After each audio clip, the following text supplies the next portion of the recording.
विभाजित करता है। जो अंधेरा और आलोक का बीच का पर्वत है, इसके बाद फिर आपको आलोक नहीं मिलने वाला है। तो अभी हम 41 नंबर श्लोक से पाठ करेंगे। सुजाता माता जी अनुवाद पढ़िए। पूर्ण पुरुषोत्तम भगवान के विविध रूप यथा श्री नारायण तथा श्री विष्णु विभिन्न आयुधों से अलंकृत हैं। श्री भगवान अपनी योग माया से उत्पन्न समस्त लोगों का पालन करने के लिए इन रूपों को प्रकट करते हैं। भगवान का शक्ति विभिन्न है, और भगवान को कोई बड़ी बात नहीं भगवान के लिए इतना इतने चीज करना है। और आपने देखा है वो जो लोकालोक पर्वत के ऊपर 4 हाथी है, वो हाथी पूरा ब्रह्मांड के भार को संभालते हैं। यदि किसी हाथी के द्वारा भगवान ब्रह्मांड के भार को संभाला सकते हैं, तो भगवान के द्वारा योग माया के द्वारा कार्य करना कोई बड़ी बात नहीं है। अमित प्रभु तात्पर्य पढ़िए। तात्पर्य श्रीमद् भगवद गीता में भगवान श्री कृष्ण कहते हैं, संभवा आत्म माया, मैं अपनी आंतरिक शक्ति से प्रकट होता हूँ। आत्म माया शब्द से ईश्वर की अपनी शक्ति योग माया का बोध होता है। अपनी योग माया से भौतिक तथा वैकुंठ जगत दोनों की सृष्टि करने के पश्चात वे विष्णु मूर्ति तथा देवताओं के विभिन्न रूपों में विस्तारित होकर इसका पालन करते हैं। वे भौतिक सृष्टि का आरंभ से अंत तक पालन करते हैं और दिव्य लोक को वे स्वयं पालन करते हैं। हरे कृष्ण। कोई मूर्ख व्यक्ति बोल सकता है कि भगवान भौतिक जगत के सृष्टा नहीं है, परंतु भगवान स्वयं ही आध्यात्मिक जगत और भौतिक जगत के सृष्टा हैं, और भगवान स्वयं इस जगत को चला रहे हैं। मया दक्षिण प्रकृति सोयते से चराचरम, भगवान की योग शक्ति के द्वारा सारा दुनिया चल रहा है। इसीलिए कोई व्यक्ति को यदि भगवान को समझना है, मैं कल जो प्रभु जी बता रहे थे, तो उसमें प्रभु जी बता रहे थे कि जब तक हमारा विश्वास श्रद्धा विकसित नहीं होगा, तब तक हम भगवान को समझ नहीं सकते हैं।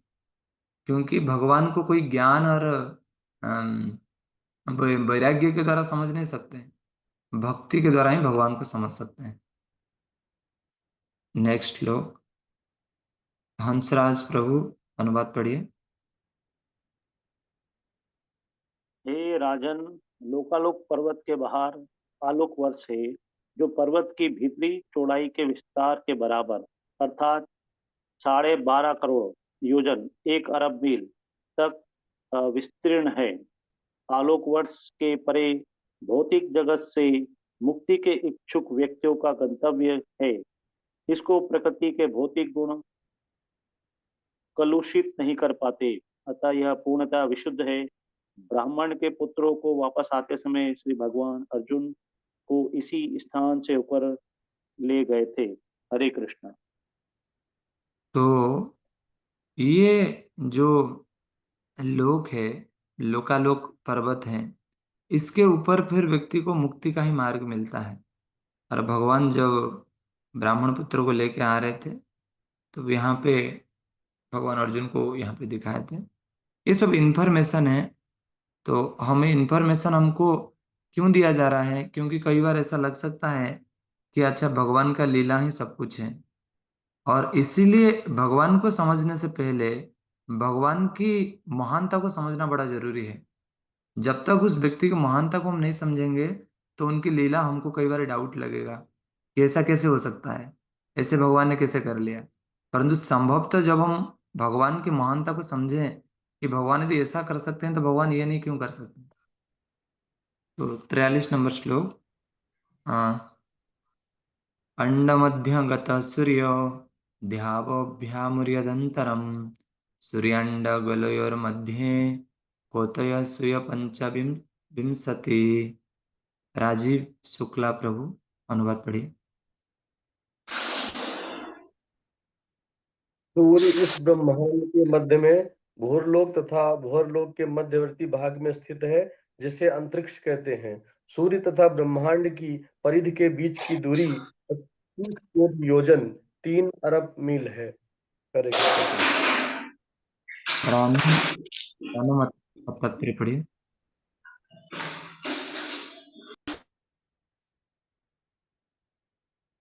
कोटि शब्द का अर्थ करोड़ों है तथा योजना 8 मील के बाहरी होते हैं।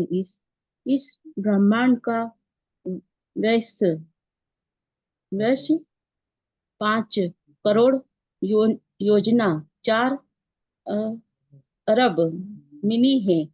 चूंकि सूर्य ब्रह्मांड के मध्य में स्थिति है, अंत सूर्य से ब्रह्मांड के सिरे तक की दूरी 25 करोड़ योजना 2 अरब मिनी आंकी गई है।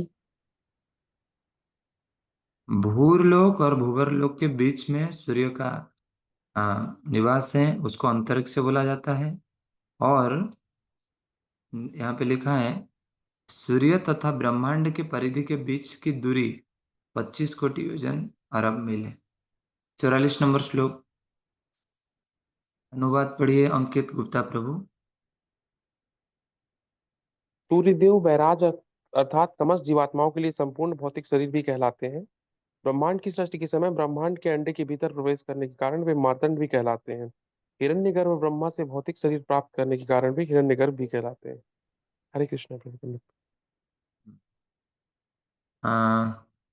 अनुवाद तात्पर्य आशा अग्रवाल माताजी तात्पर्य पढ़िए। तात्पर्य, ब्रह्मा का पद अत्यंत उच्च तथा आध्यात्मिकता के उन्नत जीवों के लिए है। ऐसे जीवों के अभाव में भगवान श्री विष्णु अपना विस्तार ब्रह्मा के रूप में करते हैं, किंतु ऐसा विरल ही होता है। फलतः ब्रह्मा 2 प्रकार के होते हैं। कभी ब्रह्मा सामान्य जीवात्मा होते हैं तो कभी स्वयं पूर्ण पुरुषोत्तम ब्रह्मा बनते हैं। यहाँ पर सामान्य ब्रह्मा का उल्लेख हुआ है। ब्रह्मा चाहे जिस रूप में हो, वे वैराज ब्रह्मा तथा हिरण्यगर्भ ब्रह्मा कहे जाते हैं। इसलिए सूर्य देव को भी वैराज ब्रह्मा के रूप में माना गया है। ब्रह्मा जी का जो कार्य है वो स्वयं भगवान गुणावतार के रूप में ब्रह्मा जी के रूप में खुद को प्रकाशित करते हैं, और उस कार्य को भगवान स्वयं करते हैं ब्रह्मा जी के रूप में। इसीलिए कोई जीवात्मा की पदवी जब ब्रह्मा जी का पदवी कोई जीवात्मा को जब शुद्ध होने पर प्राप्त होता है तो ब्रह्मा जी उस कार्य को करते हैं। जब ब्रह्मा जी नहीं रहते हैं तो स्वयं भगवान उस कार्य को करते हैं। 45 नंबर, सूर्येण हि विभाज्यन्ते दिशखं द्युर्महाविदा स्वर्गपवर्ग नरक रसौ कांसी च सर्वसा। रागिणी प्रिया माता जी अनुवाद पढ़िए। ये राजन, सूर्य देव तथा सूर्य लोक ब्रह्मांड की समस्त दिशाओं को विभाजित करते हैं। सूर्य के भाग उपस्थिति के ही कारण हम समझ पाते हैं कि आकाश, स्वर्ग लोक, यह संसार तथा पाताल लोक क्या है। सूर्य के ही कारण हम जान पाते हैं कि भोग या मोक्ष के स्थान कौन कौन से हैं और कौन से नरक तथा अतल आदि लोक हैं। हरे कृष्ण।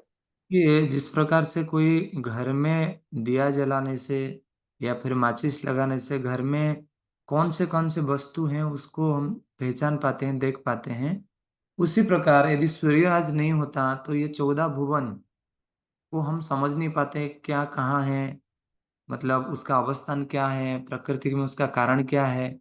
जब उसमें प्रकाश आया है सूर्य के माध्यम से तब हम पहचान पा रहे हैं कि कहाँ पाताल लोक है, कहाँ भूमंडल है, कहाँ भूगर्लोक है, जनलोक है, तपलोक है, सत्यलोक है इत्यादि लोक की गणना भी सूर्य के माध्यम से की जाती है। जैसे लोकालोक पर्वत, ये पर्वत जैसे ही सूर्य का प्रकाश को ढक दिया, हाँ, वैसे ही उसके उधर साइड अंधकार हो गया, है ना, उधर साइड दिखाई नहीं दिया। जैसे ही अंधकार हुआ तो उसका उधर को हम पहचान नहीं पाए कि वो क्या है।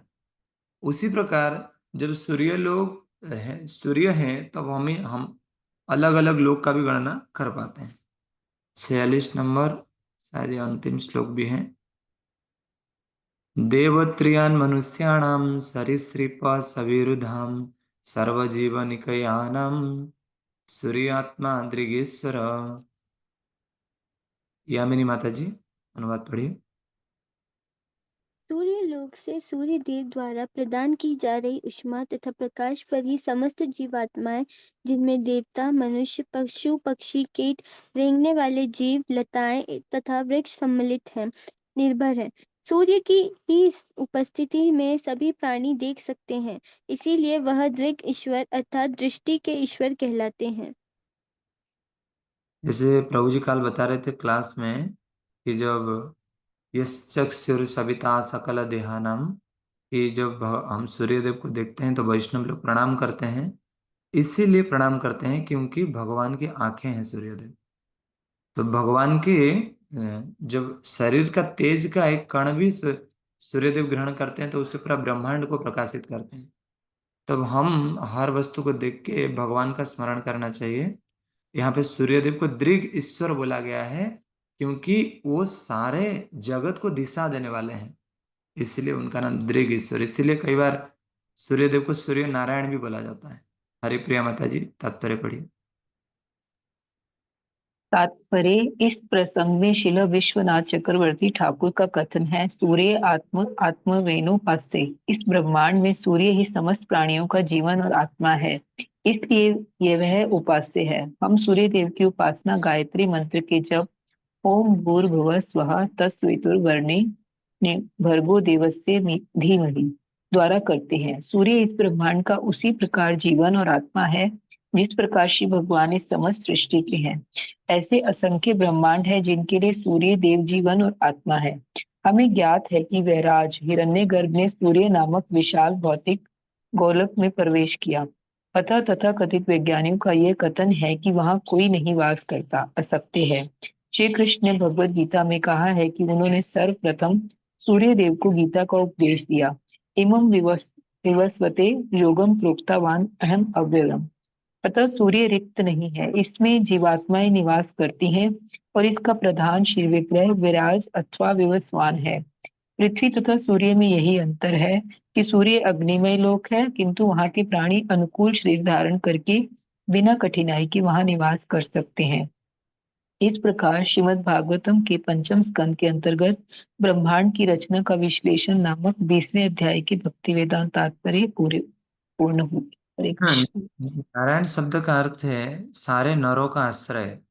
और इस सूर्यदेव को भी सूर्य नारायण इसलिए बोला जाता है क्योंकि इस ब्रह्मांड में सारे जीव जंतु इत्यादि सूर्य के प्रकाश से ही सूर्य के प्रकाश से ही चल पाते हैं और इसीलिए सूर्य के आश्रय में ही रहते हैं, इसलिए सूर्य को नारायण बोला जाता है। और ये यहाँ पे बैराज शब्द आपको समझ में आ रहा होगा। बैराज मतलब है जहाँ पे सृष्टि प्रारंभ हुआ था और गर्भोदक से विष्णु के नाभि कमल से जो पद्म का लोटस का ब्रह्मा जी जहाँ से उत्पन्न होते हैं, इसलिए ब्रह्मा जी को कहा जाता है हिरण्य गर्भ। हाँ, और उसी को कहा जाता है बैराज बैराज। और वहां से सूर्य का प्रकाश, सूर्य जी का प्रकट इस भूमंडल में होता है। तो यहाँ पे हम देख सकते हैं कि विवस्वान जो हैं अभी सूर्यदेव का रूप में विवस्वान कार्यरत हैं। जिस प्रकार ब्रह्मा जी का रूप में कोई जीवात्मा भी है। तो इस अर्जुन जब भगवान को प्रश्न पूछे थे तो भगवान बताए इमं विवस्वते योगम प्रोक्तवान अहम अव्ययम विवस्वान मनोविप्राह मनोरिक्ष्वा के अब्रवीत, कि मैं विवस्वान को ज्ञान दिया, विवस्वान इक्ष्वाकु को ज्ञान दिया, इस प्रकार मनु को ज्ञान दिया, मनु विवस्वान को ज्ञान दिया, इस प्रकार यह आगे बढ़ते आ रहा है। तो अभी हम लोग 5th कैंटो 20 चैप्टर फिनिश किए। अगले अध्याय 21 नंबर अध्याय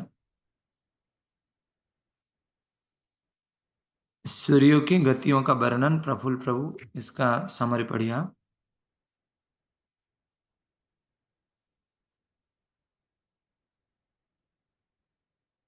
प्रभु आ रही प्रफुल्ल आवाज? हाँ हाँ पढ़िए। इस अध्याय में सूर्य की गतियों का वर्णन हुआ है। सूर्य स्थिर नहीं है, यह भी अन्य ग्रहों की भांति गतिमान है। सूर्य की गतियों से दिन और रात्रि की अवधि निर्धारित होती है।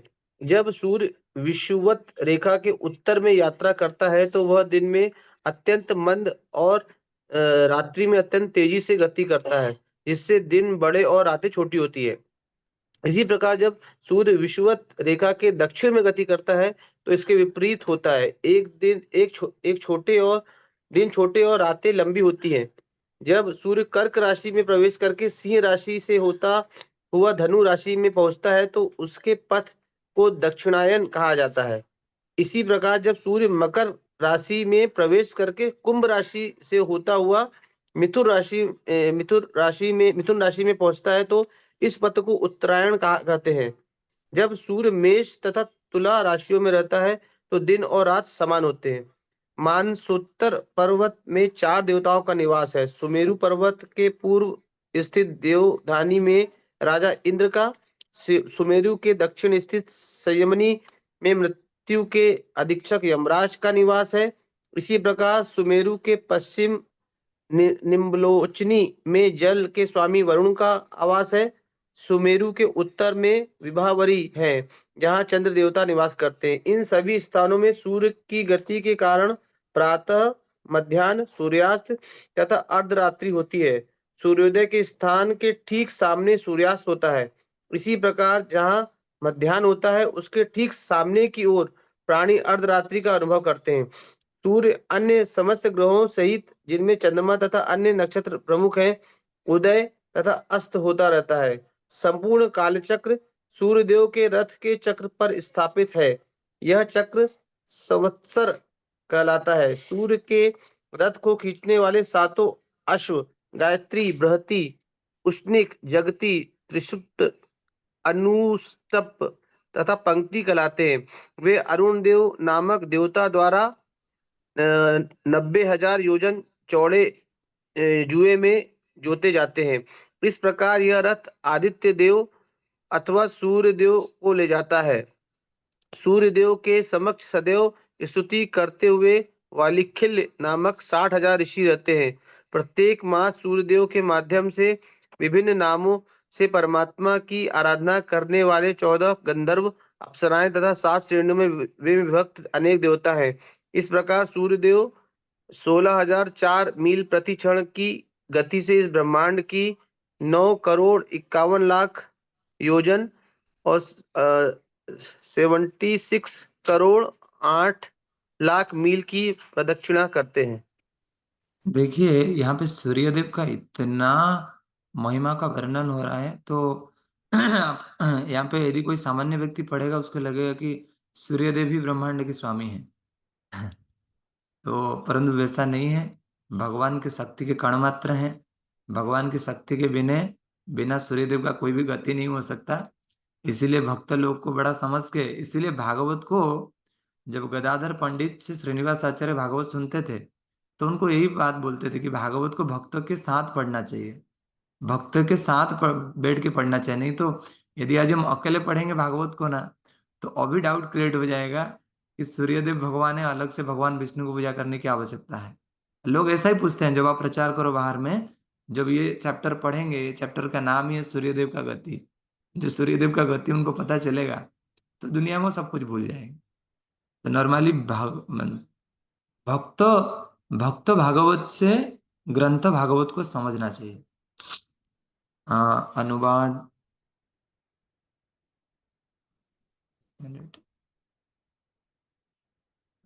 अर्चना चौरसिया माता जी, अनुवाद पढ़िए। हरे कृष्णा प्रभु जी। श्री शील सुखदेव गोस्वामी ने कहा, हे राजन, मैंने यहाँ तक आपसे विद्वानों की गणना के आधार पर ब्रह्मांड के व्यास 50 करोड़ योजन या 4 अरब मील तथा इसके सामान्य लक्षणों का वर्णन किया है। आगे पढ़ें प्रभु जी। तात्पर्य तो नहीं है, एक मिनट। एक्चुअली मैं प्रभु जी का रिक्वेस्ट करूंगा, वो पीपीटी के लिए, वो पीपीटी हम ग्रुप में भेज देंगे। जब आपको समय मिलता है ना, तो आप पहले से, जब से कॉस्मोलॉजी स्टार्ट हुआ है तब से आप थोड़ा रिवीजन करिएगा, तो आपको और डिटेल्स में समझ में आएगा। क्योंकि क्या होता है, इतने नंबर्स में है, एक काउंट है ये। कई बार भगवान की लीला याद रखना आसान होता है, परंतु भगवान के, जैसे मैं यदि पूछूंगा अभी कि कितना पुत्र राजा चले गए, उनके पुत्र पुत्री इत्यादि का नाम चला गया, हमको याद नहीं है। उसी प्रकार से अभी जो काउंट चल रहा है ना, काउंट को याद रखना बड़ा मुश्किल है। कितना योजन है, कहाँ से कौन सा पर्वत है, कहाँ कहाँ क्या क्या है, बड़ा मुश्किल है। परंतु यदि समझ में आ जाएगा कि हाँ हाँ भगवान की सृष्टि इस प्रकार चलता है, 9 वर्ष हैं, जम्बूद्वीप एक है उसमें 9 वर्ष हैं, प्रियव्रत राजा के 7 पुत्र के द्वारा 7 वर्ष भी डिवाइड हो गया, 7 द्वीप डिवाइड हो गई। तो ऐसे यदि समझ में आ जाएगा तो एटलीस्ट हम कुछ तक समझ जाएंगे कि ये भगवान की सृष्टि भगवान के आदेश के अनुसार ही आगे बढ़ रहा है। तो ये सबसे महत्वपूर्ण बात है कि भगवान की सृष्टि को भगवान के बिना परमिशन से कोई चला नहीं सकता। नेक्स्ट अनुवाद गायत्री माता जी पढ़िए। हरे कृष्णा। जिस प्रकार गेहूं के दाने को भागों में विभाजित कर देने के पर निचले भाग के परिमाण का ज्ञान होने पर ऊपरी भाग का पता लगाया जा सकता है, उसी प्रकार भू भूगोलवेत्ताओं का कहना है कि इस ब्रह्मांड के ऊपरी भाग का माप को निचले भाग के माप को समझ लेने से जाना जा सकता है। भूलोक तथा स्वर्गलोक के बीच का आकाश अंतरिक्ष अथवा बाह्य आकाश कहलाता है। यह भूलोक की चोटी तथा स्वर्गलोक के निचले भाग को जोड़ता है। हरे कृष्ण। आपको पता है, ये ऐसा बोला जाता है कि ये जो हाथ है, ये हाथ को यदि 4 हाथ कर लें तो शरीर का माप आप माप सकते हैं। हाँ, आपके हाथ जितने लंबा है ना, उतने आप देख सकते हैं 4 हाथ। ऐसा बोलते हैं 4 हाथ होगा आपका शरीर का लंबाई। उसी प्रकार से इस भूमंडल की लंबाई या चौड़ाई जानने पर, ये भूमंडल की गतिविधि जानने पर एक व्यक्ति आकलन मेजरमेंट कर सकता है कि भूवर्लोक कैसा होगा, स्वर्गलोक कैसा होगा, उसकी चौड़ाई कितना होगा, जनलोक कैसा होगा, तपलोक कैसा होगा, सत्यलोक कैसा होगा, अतल कैसा होगा, बीतल, सुतल, तलातल, पातल, महातल, रसातल, ये कैसा होगा। तो इम्पोर्टेंट है कि हम पहले निचला भाग को समझ लें, उसके बाद ऊपर ऑटोमेटिकली पता चल जाएगा। तीसरा नंबर अनुवाद मनीष पंचाल प्रभु पढ़िए। कृष्णा प्रभु जी, दंडवत प्रणाम। हरे हरे कृष्णा। आवाज आ रही है प्रभु जी? आवाज हरे ब्रेक हो कृष्णा। आवाज ब्रेक हो रहा है। हरे कृष्णा। अभी आ हरे रहे, कृष्णा। पढ़िए पढ़िए पढ़िए। उस अंतरिक्ष के मध्य में ताप करने वाले समस्त ग्रहों का राजा परम तेजवान सूर्य है, जो अपने प्रकाश से समस्त ब्रह्मांड को तप्त करता है और उसके वास्तविक स्वरूप प्रदान करता है और समस्त जीव आत्माओं को प्रकाश प्रदान करता है, जिससे वे देख पाते हैं। श्री भगवान की आज्ञा के अनुसार वह उत्तर नारायण दक्षिणयान होकर या विषुवत रेखा को पार करते हुए मंद, शीघ्र या और मध्यम गतियों से घूमता हुआ समय अनुसार मकरा आदि राशियों में ऊंचे नीचे और समान स्थानों में जाकर दिन और रात को बड़ा या छोटा ये समान बनाता है। अदिति माता जी तात्पर्य पढ़िए। ब्रह्म संहिता में ब्रह्मा की स्तुति है।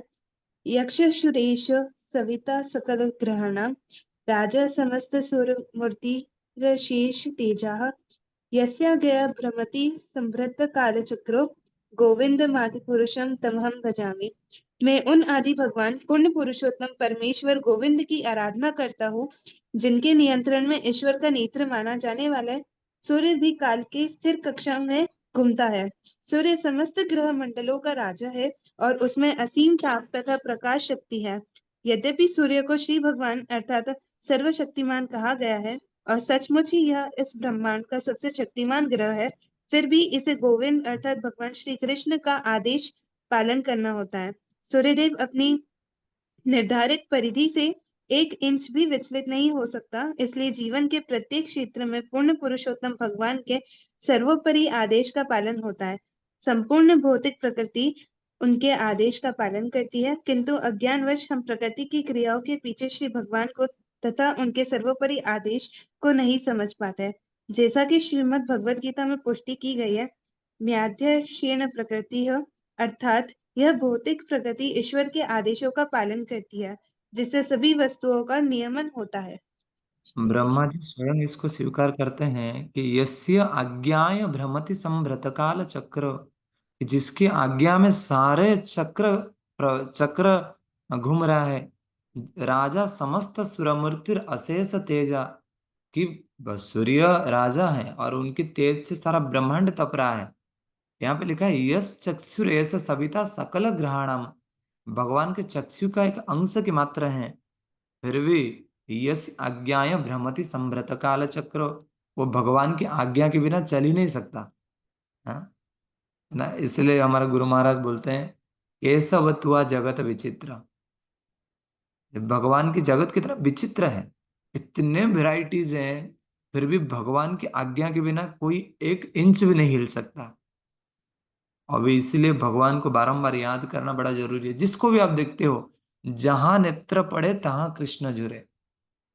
स्थावर जंगम देखी ना देखी तारा मूर्ति, जहां नेत्र पड़े तहां तारा तारा हुए इष्ट देव स्मृति। सच में भक्त का जीवन कैसा होता है? भक्त जहां पे भी देखता है, उसको भगवान के बारे में ही याद आता है। स्थावर जंगम, यदि वो स्थिर वस्तु को देखता है तो भगवान को संबंध में देखता है, यदि वो गतिशील वस्तु को देखता है तो भगवान के संबंध में ही देखता है।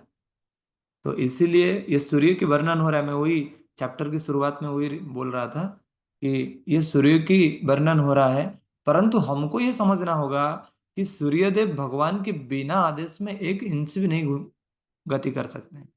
इसीलिए भगवान ही सर्वश्रेष्ठ है। भूमिका माता जी अनुवाद पढ़िए 4 नंबर का। जब सूर्य मेष या तुला राशि पर आता है तो दिन और रात की अवधि समान हो जाती है।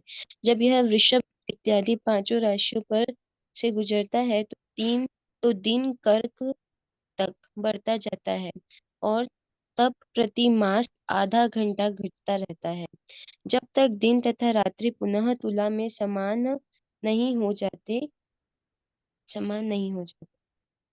एक्चुअली प्रभु जी के पास पीपीटी है, प्रभु जी आपको दिखाएंगे कल। किस प्रकार सूर्य की गति जब राशि के अनुसार होता है तब दिन बड़ा छोटा होता है, रात बड़ा छोटा होता है, रात दिन समान हो जाता है, और कभी कभी समान नहीं होता। तो आपको पीपीटी के माध्यम से समझ में आएगा। ये इन्फॉर्मेशन है, आप इसको ये मुख्य गोपी माता जी लास्ट 5 नंबर का अनुवाद करिए। हरे कृष्णा। जब सूर्य वृश्चिक इत्यादि 5 राशियों से होकर गुजरता है तो दिन घटता है, जब तक यह मकर राशि पर नहीं आ जाता, और फिर क्रमशः मास प्रति मास बढ़ता जाता है, जब तक दिन और रात समान मेष पर नहीं हो जाते। हरे कृष्णा। तो सूर्य का गति यहाँ पे बताया जा रहा है कि किस प्रकार सूर्य की गति जब आ, राशियों के अनुसार होता है तो दिन छोटा बड़ा। अनिकेत प्रभु स्क्रीन बंद कर। तो दिन छोटा बड़ा होता है जब सूर्य की गति वृष राशि तुला राशि इत्यादि में होता है तो क्या क्या होता है। तो यहाँ पे हम आज रखते हैं, कल फिर प्रभु जी के मुख से सुनेंगे। इसका कोई प्रश्न है रिगार्डिंग जहाँ तक हमने पढ़ा है कि इस प्रकार इस पूरा ब्रह्मांड का विश्लेषण लोकालोक पर्वत से स्टार्ट करके लोक आलोक शब्द का अर्थ है कि जो लोक और आलोक को विभाजित करता है वो है लोकालोक। परमेश्वरी राधिका माता जी। हरे कृष्ण प्रभु जी, दंडवत प्रणाम। Yes, ma'am. प्रभु जी, ये जो अभी हम लोग जो रीड कर रहे हैं, जो ये ग्रह हैं सारे, ये एक अंडाकार में है ना? हाँ माता जी। तो जो हम लोग समझ पाते हैं कि एक बॉल के जैसे एक शेल होता है, तो वो शेल कैसा होता है? मतलब कि ऐसा सॉलिड सा जो हम बॉल में देखते हैं? एक्चुअली जैसे पृथ्वी है तो पृथ्वी दो प्रकार से दिखा गया है। भूगोल पृथ्वी को कहा जाता है, भूगोल। एक्चुअली ये भूगोल शब्द का अर्थ क्या है? ये संस्कृत शब्द है, अभी इसको हम लोग पढ़ रहे हैं। भूगोल मतलब गोल, भूगोल मतलब भू मतलब जमीन और गोल। परंतु कई बार ऐसे भी हमने देखा है एक्लिप्स, अंडे की तरह, अंडे की तरह भी है। तो 2 प्रकार से इसको समझा जा सकता है। तो सूर्य का जो ग्रह गति है, तो यहाँ पे तो वर्णन आता है कि एक प्रकार आंखें जिस प्रकार है तो थोड़ा उस प्रकार भी है, और गोलाकार मतलब अलग अलग साइंटिस्ट के दृष्टिकोण से देखेंगे वो उनके दृष्टिकोण से मेजर करते हैं, परंतु गोलाकार है ये। यदि हम दूर से देखें इस चीज को तो शास्त्र के अनुसार देखें तो वो गोलाकार है, क्योंकि वो हमको नहीं प्रभु जी, सॉरी मैं इंटरप्ट कर रही हूँ। मेरा पूछने का है ये कि जो भी ग्रह हैं, पृथ्वी भी है, तो ये इसका जो आउटर कवर है वो एक शेल के जैसा है, जैसे एक बॉल में होता है, ये एक अंडे में होता है? वही मैं बोल रहा हूँ, जिस प्रकार ये ब्रह्मांड को 7 सेल में डिवाइड किया गया है, 8 सेल में, जो महाभूत जी और मन बुद्धि अहंकार, तो अभी सूर्य ग्रह हम्म का भी उस सेल होगा। और सूर्य ग्रह में भी प्रभुपाद यहाँ पे लिखते हैं कि जीवात्मा है। कई बार लोग हम्म चैलेंज करते हैं वहां पे, कैसे जीवात्मा हो सकते, वो जीवात्मा की जो कण है वो पंचमहाभूत के शरीर में गढ़ा नहीं है, वो सूर्य का जो शक्ति से गढ़ा है, उनका तप का शक्ति है, इसलिए वहां पे जीवन है। वहां पे भी सेल होगा माता जी, परंतु किसका सेल होगा वो अभी मैं नहीं बता सकता, क्योंकि यहाँ पे जो जम्बूद्वीप का वर्णन आया, जम्बूद्वीप में जो 7 अलग अलग द्वीप हैं, तो वहां पे हम्म ब्राह्मण क्षत्रिय वैश्य शूद्र का नाम अलग अलग है। आपने अभी पढ़ा जस्ट, तो 100% कवरिंग है, कवरिंग हम्म नहीं, 100% कवरिंग, हम्म परंतु कवरिंग का नाम अलग अलग है। यहाँ पे हम पंच महाभूत और मनोबुद्धि अहंकार से समझते हैं, और एक कवरिंग दूसरे का 10 गुना है। हाँ, ये भूमंडल का कवरिंग, हम्म तो उसी प्रकार लोक का भी कवरिंग है, हम्म स्वर्गोलोक का भी कवरिंग है, ग्रहों का भी कवरिंग है, सबका कवरिंग है माता जी, इवन गोलक का। आप हाँ बताइए। जी प्रभु एक्चुअली एक लेक्चर सुन रहे थे उसमें जीता मित्र प्रभु जी का, तो उसमें प्रभु जी बता रहे थे कि पृथ्वी लोक जो सा है वो मतलब कि जो हम जम्बू द्वीप कह रहे हैं वो पृथ्वी लोक होता है, और बाकी के जो सारे द्वीप हैं जो वो पूरा उसको भूमंडल बोला जाता है। तो क्या अंतर है भूमंडल और पृथ्वी में? एक्चुअली है, ये जो आपको मैं फिर से बता दूं, 14 लोक है माता जी, हाँ है ना। जी 14 लोक में, यहाँ पे 14 जो लोक है, भूर लोक, भूवर लोक, सौर लोक, महर लोक, जनर लोक, तपलोक, सत्यलोक, जो हम्म भूमंडल, ब्रह्मांड, ब्रह्मांड एक नहीं है, ब्रह्मांड अनेक है, जी परंतु यहाँ पे जो जो 7 अलग अलग द्वीप का वर्णन हो रहा है ना, ये यहाँ हम्म पे डेमिगॉड्स भी वहां पे रहते हैं। आपने पढ़ा होगा यहाँ हम्म पे, अभी जब पढ़ा जी कि लोक पर्वत में 4 देवता रहते हैं, इंद्र, हम्म यम, वरुण और वायु, सॉरी, यमराज ये इंद्र, यमराज, वरुण और एक देवता के नाम आया। तो 100% ये कहीं ना कहीं भूरलोक और भूवरलोक और स्वर्गलोक के आसपास आता है। ये भूमंडल, ये पूरा पूरा पृथ्वी को 3 भाग, मतलब पूरा ब्रह्मांड को 3 भाग में मतलब बताया जाता है। एक तो पाताल और भूमंडल, और एक है अंतरिक्ष, और कुछ बोलते हैं उसको। हम्म क्लैरिटी क्लैरिटी तो ये है कि वो भी जम्बूद्वीप का ही, मतलब वो ही ये भूमंडल का पूरा हिस्सा है, पर पृथ्वी एक छोटा सा हिस्सा है उसके अंदर, है ना। अभी मैं आपको कैसे समझा सकता हूँ, कई बार मतलब पृथ्वी जैसा अनेक चीज है, मतलब ये जैसे ये ब्रह्मांड है, ये ब्रह्मांड में पृथ्वी एक छोटा सा हिस्सा है ना, जी उस प्रकार अनेक अनेक इस प्रकार हिस्सा है।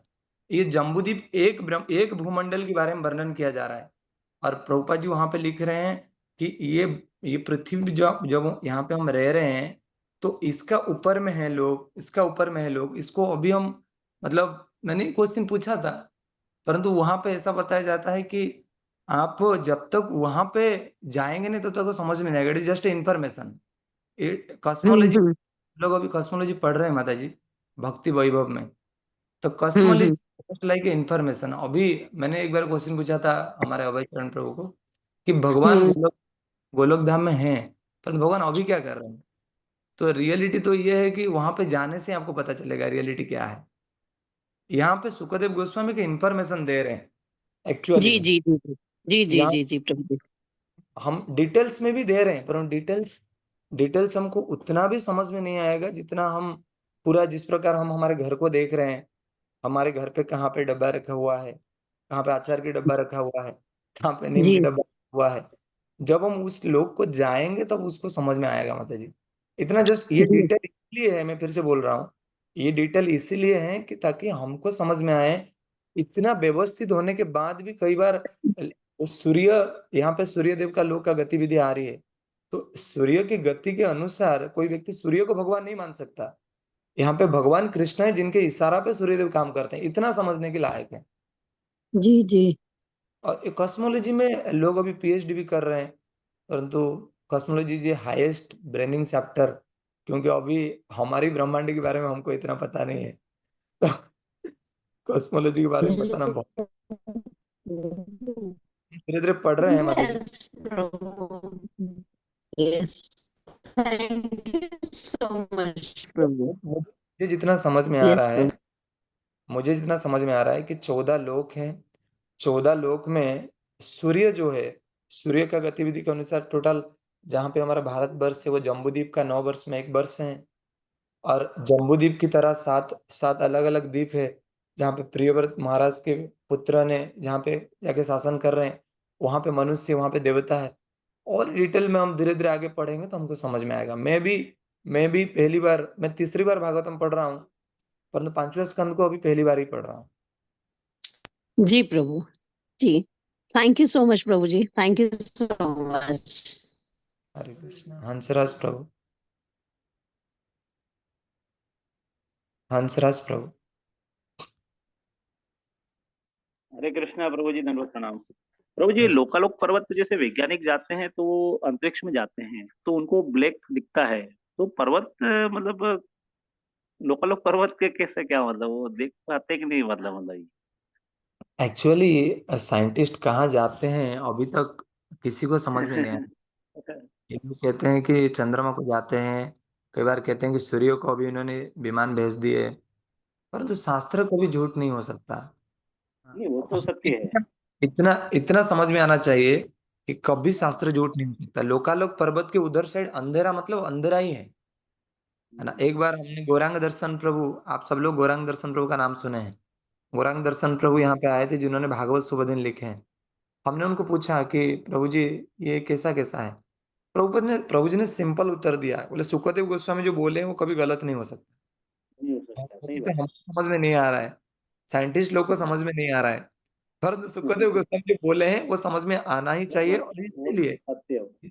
इसीलिए कुछ कुछ चीज है जो भी साइंटिस्ट लोग को समझ में आ रहा है ना। नहीं तो इतना आसान चीज नहीं है। ऑब्वियसली वहां पे यदि उनको ब्लैक दिखाई दे रहा होगा लोकालोक पर्वत के उधर साइड, तो इट इज, अभी वो मान रहे हैं कि लोकालोक पर्वत के उधर साइड तो अंधेरा है ही। परंतु मुझे हाँ, भी मतलब ये तो प्रूव हो गया कि अंधेरा है, मतलब मुझे पर्वत तो है विश्वास कहीं ना कहीं। मुझे विश्वास नहीं हो रहा है कि साइंटिस्ट लोकालोक पर्वत तक कैसे चले गए। कोई सैटेलाइट भी नहीं जा सकता। ये सैटेलाइट तो भूमंडल में ही रहे, मतलब ये जगत में ही रहेगा। लोकालोक पर्वत तो बहुत दूर है। कहते हैं कि ये ब्रह्मांड के कुछ, ये पृथ्वी जो है इसके कुछ किलोमीटर या फिर योजन के बाद सैटेलाइट भी नहीं पहुंच पाता है। हाँ, और ये जहाँ पे चंद्रमा जाके बोलते हैं, मुझे लगता है वो चंद्रमा भी नहीं है। मतलब आई एम टोटली गारंटी, क्योंकि चंद्रमा में प्रभुपाद जी कहते हैं कि वहां पे एक उसका भाग है, परंतु चंद्रमा में जहाँ पे लोग हैं वहां पे उनका दिव्य शरीर है, और ये भौतिक जगत का कोई चीज वहां पे प्रवेश भी नहीं कर सकता। तो असंभव है एक्चुअली। और इवन आप लोकालोक पर्वत को नहीं जा सकते हैं। आप जम्बू द्वीप में, भारतवर्ष में आपका जन्म हुआ है, आप फ्रेंच द्वीप को नहीं जा सकते हैं, आप क्रोस द्वीप को नहीं जा सकते हैं। वहां पे जाने के लिए आपका शरीर अलग चाहिए। इंफॉर्मेशन, इसीलिए भारतवर्ष में जिनका जन्म हुआ है उनको और कोई द्वीप को जाना भी नहीं चाहिए, क्योंकि प्रभुपाद जी मेंशन किए हैं कि भारतवर्ष में ही लोग आते हैं, यहीं से ही भगवत धाम जाते हैं। फ्लाइट का टिकट यहीं से कटेगी। यदि आपको अमेरिका जाना है तो मुंबई के एयरपोर्ट से जाना पड़ेगा, भारत में, इंडिया में और कोई एयरपोर्ट से नहीं जाना है। तो कहने की तात्पर्य है, अलग अलग द्वीप है, अलग अलग वर्ष हैं, परंतु भारतवर्ष एकमात्र जगह है जहां से आपकी फ्लाइट गोलोक धाम को कट रही है और जा रही है, तो आपको यहीं से जाना है। मैं फिर से बोल रहा हूँ, इट इज जस्ट। एक बात तो प्रभु जी, हाँ हाँ, नहीं नहीं, एक बात तो सत्य है बिल्कुल, कि जैसे वैज्ञानिक जाके अब पता कर रहे हैं कि वहाँ अंधेरा है ना, हाँ, अंतरिक्ष में अंधेरा है। हमारे शास्त्रों में तो पहले से ही वर्णन है कि देखो वहां पर अंधेरा है। सूर्य ये की तो प्रूव है। सूर्य की प्रकाश जहाँ पे है वो आलोक में है। जो सूर्य की हाँ, प्रकाश, आलोक है, नहीं है। मतलब आलोक नहीं है। परंतु मैं फिर से बोलूंगा, साइंटिस्ट लोग तो बोल ही रहे, हमको पूरा शास्त्र में बिलीव होना चाहिए। हाँ, हम वो तो शास्त्र, सत्य है। कई बार साइंटिस्ट लोग तो उनके उनके इंद्रिय की जितना बल है उससे समझते हैं, हम तो भगवान के बल से समझते हैं। नहीं, सुखदेव जी गोस्वामी जी ने जैसे वर्णन करा था, बताया था कि भाई उधर अंधेरा है, तो हमारे हम्म। शास्त्रों में तो हमको पक्का विश्वास है। अब उनको जाके देख रहे हैं कि हाँ नहीं, यहाँ अंधेरा है, तो हम तो गारंटेड है कि हमको विश्वास है। साइंटिस्ट लोग लोकालोक पर्वत तक पहुंचे कि नहीं पहुंचे मैंने अभी तक सुना नहीं। ये लोग तक एक ब्लैक जोन निकालते हैं तो बोलते हैं ब्लैक, जी। उसके उसके बाद अंतरिक्ष में कुछ है ही नहीं। परंतु ये तो समझ में नहीं आ रहा है। स्वर्गलोक में गंगा बह रहा है ना, पाताल हाँ बह रहा है, और सूर्य का गति से अलग अलग दिशा गतिशाली हो रही है। तो it is a tough topic to contribute in materialistic scientists to count this effort. Amit Prabhu. Hare Krishna Prabhu ji, thank you. Yes Prabhu. Hare Krishna Prabhu ji, दंडवत प्रणाम। प्रभु जी, मुझे बस ये पूछना है कि ये जो हम लोग जो बोल रहे हैं इलावर्त वर्ष में, फिर भारतवर्ष है, फिर ये जम्बूद्वीप है, प्रभु जी ये हॉरिजॉन्टल एक्सपांशन है, क्योंकि वर्टिकल एक्सपांशन में तो हम 14 जो भुवन है वो देखते हैं। तो मतलब किस तरह से मुझे ये समझ में नहीं आ रहा है। ये प्रभु जी, हॉरिजॉन्टल एक्सपांशन है और वो वर्टिकल एक्सपांशन है। 14 लोग तो वर्टिकल एक्सपेंशन है प्रभु। और ये हो ये रहा है हॉरिजॉन्टल तो प्रभु जी मतलब किस तरह से हॉरिजॉन्टल एक्सपांशन, मतलब पृथ्वी के आगे फिर ये फिर इसे ना। एक्चुअली देखो, मैं फिर से बोलना चाहूंगा, जैसे एक्सपांशन हमको आश्चर्य लग सकता है कि ये कैसे हो सकता है, परंतु वो हो रहा है प्रभु। यहाँ पे आपकी माध्याकर्षण की शक्ति, यहाँ पे आपका देखो, पृथ्वी को माध्याकर्षण की शक्ति जो ग्रेविटेशनल फोर्स है, वो पृथ्वी के लिए काम कर रहा है। अलग अलग लोग के लिए अलग अलग चीज काम कर रहा है। लोकालोक से जो इसका योजन है वो कैसे वहां पे टिका हुआ है, इसको हम काउंट नहीं कर पाएंगे प्रभु। अभी देखो, सूर्य से हमको अलग मिल रहा है, तो सूर्य कैसे गति करे, वो कौन सा फोर्स है, अभी हमको पता नहीं कि कौन से फोर्स में सूर्य गिर नहीं जा रहा है, उसी उसी रेखा में गतिशील है। It can be, it is God's creation. वो भी उसको फिर यहाँ पे तो हॉरिजॉन्टल, मुझे 14 लोग जो हैं वो वर्टिकल है, और ये जो अभी हम जो पढ़ रहे हैं, ये इसका योजन की दूरी में है प्रभु। और इसके लिए जो फोर्स काम कर रहा है ना, वो फोर्स का नाम क्या है, ये मतलब अभी तक सुखदेव गोस्वामी बताया नहीं है कि कौन से फोर्स के माध्यम से वो एक एक रेखा में गति कर रहे हैं, एक रेखा में उनके स्थायी है। समंदर भी कई बार आश्चर्य लग सकता है कि अरे, इसके ऊपर एक समंदर है, उसके ऊपर एक समंदर है, उसके ऊपर एक समंदर है, नहीं गिर गए। तो बड़ा इसमें कोई अचंभित होने की बात नहीं, वो कोई फोर्स है। जिस प्रकार से पृथ्वी में माध्याकर्षण की शक्ति आपको पता होगा शायद, एक 1 किलोमीटर के ऊपर में माध्याकर्षण शक्ति काम नहीं करता है। तो उसी प्रकार से एक फोर्स है जो इस सारे चीज को एक एक रेखा में मतलब समन्वित करके आगे बढ़ा रहा है। वो फोर्स के नाम सुखदेव गोस्वामी यहाँ पे वर्णन नहीं किए हैं प्रभु। ऐसा है प्रभु जी, ये जो है जैसे अपने ये जो लोग हैं आगे अपन जो हम लोगों ने जो अभी पढ़े हैं प्रभु जी, तो जैसे मतलब कुशा द्वीप है या फिर ग्रोंच द्वीप है, ये तो प्रभु जी ये ग्लोब जैसे हैं कि मतलब राउंड क्या है? आपको पता होगा, सागर महाराज ने उनके पुत्रों के द्वारा जब बनाए थे ना, द्वीप शब्द का अर्थ क्या है, समंदर से घिरा हुआ कोई चीज। हाँ हाँ आप समझ रहे ना बात को। अभी जो वो प्रभु जी का जो नक्शा मैंने देखा था, उस नक्शे में तो सब राउंड ही दिखाया गया, हाँ इसमें समंदर घिरा हुआ है सब, तो ऑब्वियसली राउंड ही होगा प्रभु। और डिटेल्स में फिर मैं वही बोल रहा हूँ, डिटेल्स में फिर हमको मतलब सुखदेव गोस्वामी वर्णन करेंगे तो समझ में आएगा। अभी सुखदेव गोस्वामी यही वर्णन कर रहे हैं कि वो जो हमको दिख रहा है तो राउंड में ही है, वो हाँ हाँ हाँ राउंड में समंदर पूरा घिरा हुआ है, और अलग अलग राउंड में लेयर में है, ऐसे लेयर में है प्रभु। हाँ। तो मैं प्रभु जी ये 3D में मतलब देखे अपन तो वही अपन 3D में देखे तो पीछे भी है, आगे भी एक्सपांशन है और राउंड भी है। देखो, मैं फिर से बोल रहा हूँ, यदि मैं आज उज्जैन में खड़ा हूँ तो मुझे तो सारा समतल लग रहा है ना प्रभु। हाँ I am thinking that everything is plain ना, हाँ हाँ परंतु प्लेन नहीं है प्रभु। हाँ इट इज गोलाकार है, ये प्लेन नहीं है। हाँ हाँ इसी प्रकार से अंतरिक्ष से भी प्लेन नहीं है। क्यों?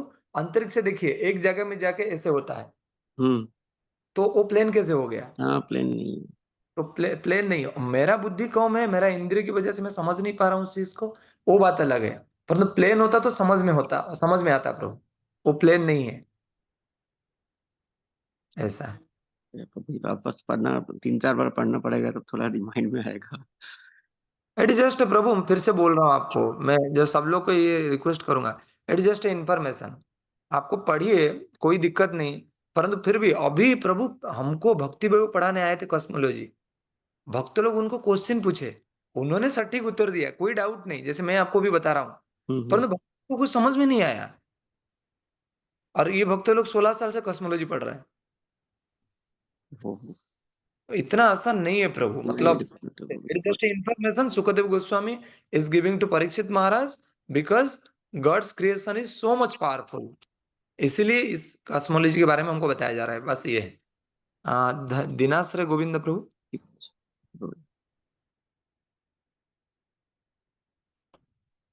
हरे कृष्णा प्रभु जी, दंडवत प्रणाम।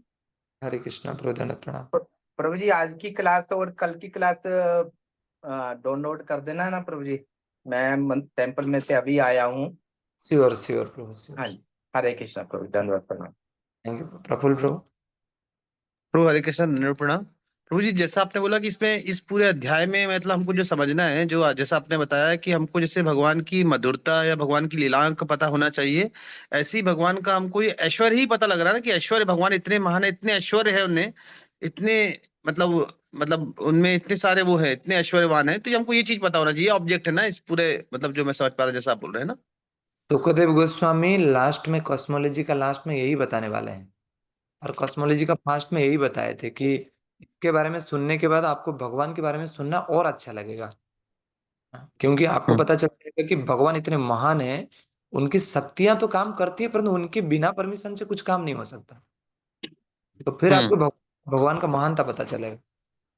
तो मैं फिर से बोल रहा हूँ, हम लोग प्रयास, देखो मैं ब्रह्मा जी को समझ में नहीं आ रही है। यम ब्रह्मा वरुणेन्द्र रुद्र मरुत स्तन्वन्ति दिव्य स्तवैर वेद संग क्रम उपनिषदिर गायन्ति यम सामगा ध्यानावस्थित तेन गतेन मनसा पश्यन्ति यम योगिना। अनेक अनेक अनेक मुनि को समझ में नहीं आ रही है भगवान के बारे में, तो क्या कस जस्ट इट इज इन्फॉर्मेशन। हमको हम जितने भी समझ पाए वो हमारे शुद्धिकरण के लिए है। भगवान की महानता को हम समझ पाए उतना बड़ी बात है। आप देखो अभी कॉस्मोलॉजी के बारे में आप अलग अलग व्यक्ति को अलग अलग पूछोगे, वो अलग अलग आंसर आपको देंगे, क्योंकि it is very difficult topic to मतलब रिमेम्बर। तो इतने सारे डिस्क्रिप्शन है, काउंट है, योजन, कहाँ कहाँ लोक है, कहाँ कहाँ गतिशील है। कम से कम यदि व्यक्ति इसको ध्यान करके 10-12 बार पढ़ेगा, उसको कुछ मात्रा उसको समझ में आएगा कि हाँ, यहाँ पे लोकालोक पर्वत है, यहाँ पे क्रोंच द्वीप है, यहाँ पे क्रोस द्वीप है, यहाँ पे जम्बू द्वीप है, यहाँ पे इलाव्रत वर्ष है, भारत वर्ष है, कुछ समझ में आएगा। तो वो काउंट लगा सकता है कि हाँ, यहाँ से इतना दूर इतना है, यहाँ से इतना दूरी इतना है, यहाँ पे सूर्य का लाइट यहाँ पे आ रही है, यहाँ पे कौन सा झरना बह रही है, यहाँ पे कौन सी नदी बह रहा है, यहाँ पे कौन से 7 समंदर में घिरा हुआ है, इस प्रकार। तो तो इनको वो ऐसी समझिए कि इतना सब क्रिएशन करने वाले भगवान जो है, वो जो है उनको यशोदा माँ जो है वो अपनी अपने प्यार और भक्ति से बांध लेती है ना प्रभु जी। लीला है। अरे तो इसको समझने के बाद वो भी अच्छे से समझ पाएंगे। परंतु ध्यानपूर्वक सुनना बहुत बड़ी बात है भागवतम को। हम पढ़ रहे हैं इसीलिए क्यों सुखदेव गोस्वामी हमको बोले हैं, नहीं तो क्या जरूरत है पाताल लोक के बारे में समझना। भगवान की लीला के बारे में समझ के ही व्यक्ति मुक्त हो सकता है, परंतु यह सुखदेव गोस्वामी बता रहे हैं कि इसके बारे में सुनने के बाद लीलाओं को सुनने के लिए और रस बढ़ जाएगा, ऐसा है। Thank you. श्रील प्रभुपाद की जय। निताई गौर प्रेमानंद।